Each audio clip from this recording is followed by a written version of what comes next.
Is it good or is it bad? Let's find out. The other day I went to the GoodWill in my town and I saw something on the shelf. No, no, Noein? Noein? Noein? Noein. That's how I'm gonna say it. I know absolutely nothing about this. I saw that it was anime and it was at the Goodwill for $2, so I bought it. And today we're going to find out exactly what this is. This is actually unopened, so that really tells you something. It was good enough for someone to buy, but not good enough for them to open. We're going to go ahead and open this up and see what's inside. Just see what we find here. Now, I'm not expecting too much from this DVD. I'm expecting a disc and maybe like a promotional paper or something like that. That's about it. I've never heard of the show, but I did look it up, and I mainly looked it up for the score that it got. And it has a 7 on all the rating sites. So it's decent. Decent enough for people to give it a 7. Whatever that means. Oh man, there's a pull tab right here. Okay. Noein? No, I don't know. Open it up. Disc on the right. And on the left, it looks like, promotional papers. That's pretty much it. Better look at the cover here.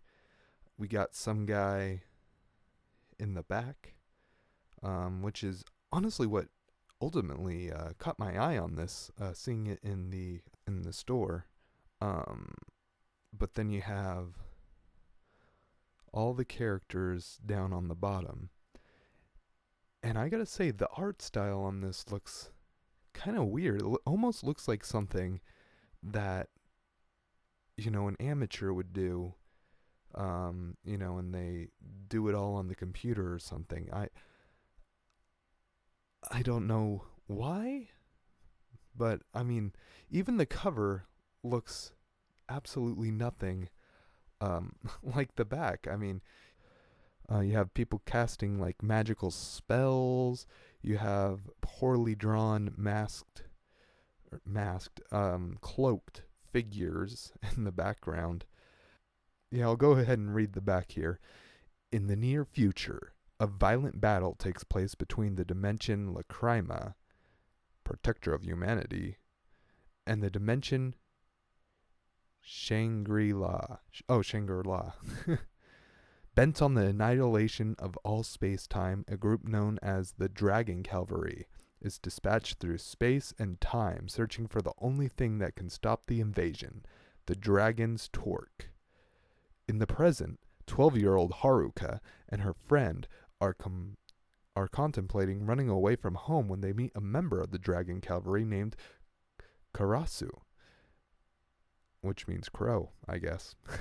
He believes that Haruka possesses the dragon's torque and claims to be you from 15 years in the future. What? Oh my god. I already forgot it.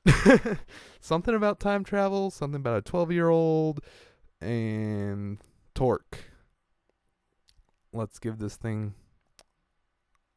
a watch, I guess. We'll see if it's any good. Let's find out.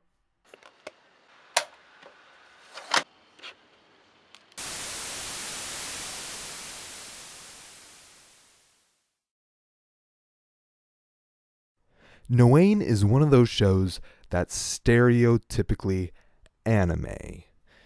It's one of those shows that have magic in it, where they create the little magic circles and everything glows, but it's surprisingly down to earth too. About half of the anime is just real world things happening, and then the other half is this sort of technologically time travel sci-fi side of it. And the whole thing is pretty much those two worlds colliding together. It's about Haruka, who is the chosen one, which they call Dragon Torque. It was a lot better than I thought it would be. I thought I wouldn't like it, but as it went on, I sort of got into it more and more, and I don't know if they just chose a brilliant episode to end the volume with, but I am wanting more from this. I don't know if I will go out of my way and find the rest of it, but that is a possibility. I'm intrigued enough to figure out where this is going. So yeah, like I said, it's about Haruka, who is the Dragon Torque, which they haven't explained yet. This is only the first 5 episodes on this first volume. It's kind of this mashing of the two worlds, the sci-fi and the regular world.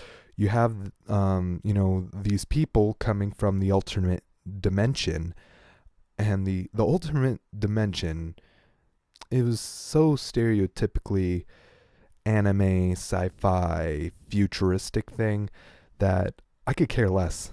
I could really care less about the future part. The only thing that I really liked about, the alternate dimension was the way that they travel through dimensions to get to the quote-unquote real dimension where Haruka and her friends live. It's so bulky, over the top.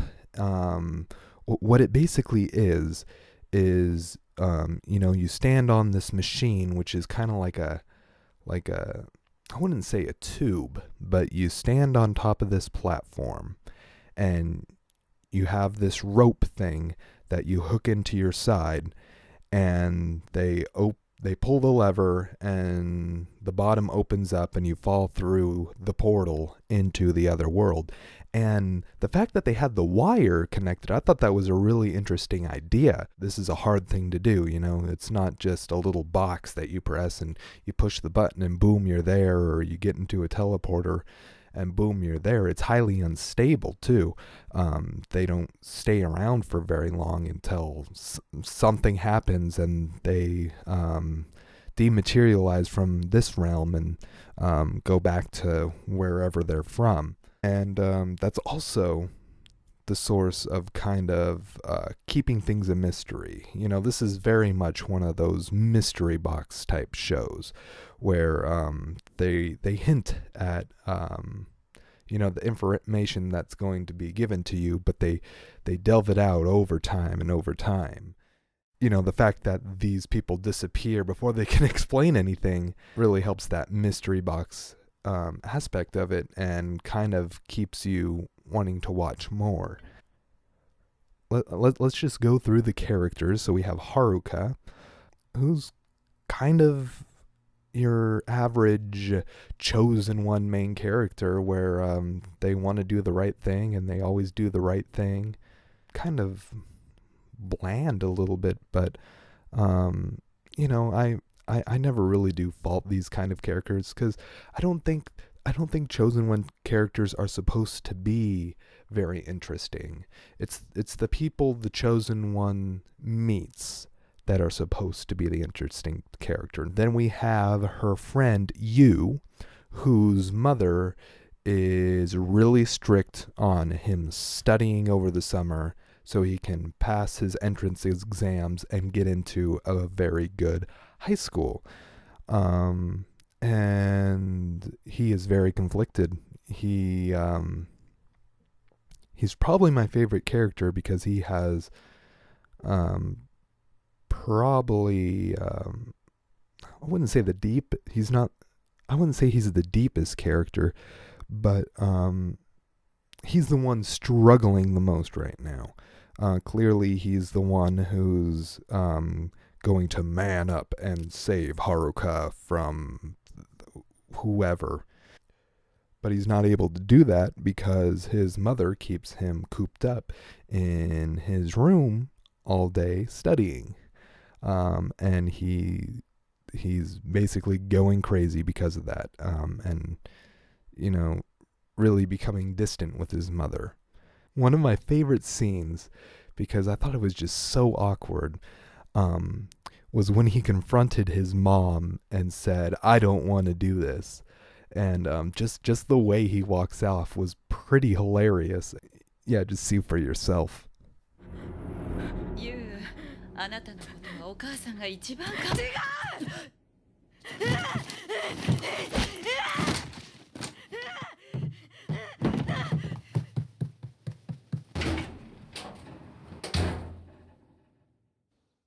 And then we have Ai, another one of Haruka's friends. She doesn't have a whole lot of character development in the first couple of episodes, but in, I believe it was episode 4, Friends, they really delve into her character a little bit more, even though it's really has nothing to do with her character. It's just, let's just say she loves somebody and she's getting mad at people over stuff. There was another character, but I can't remember her name.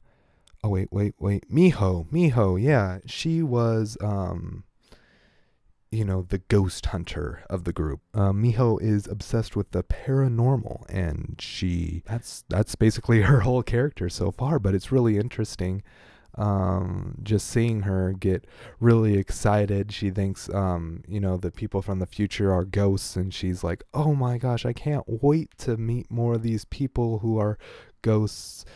And they all go over to her house, and they end up playing a Ouija board. So that's the main cast. And then we have the people from the future, which I don't even know their things. We know that one of them is you, in this alternate dimension, and that's all I know, because they really haven't delved into these characters very much. The only way you can really tell them apart is by their faces, but even then they're cloaked, so you can't really see them.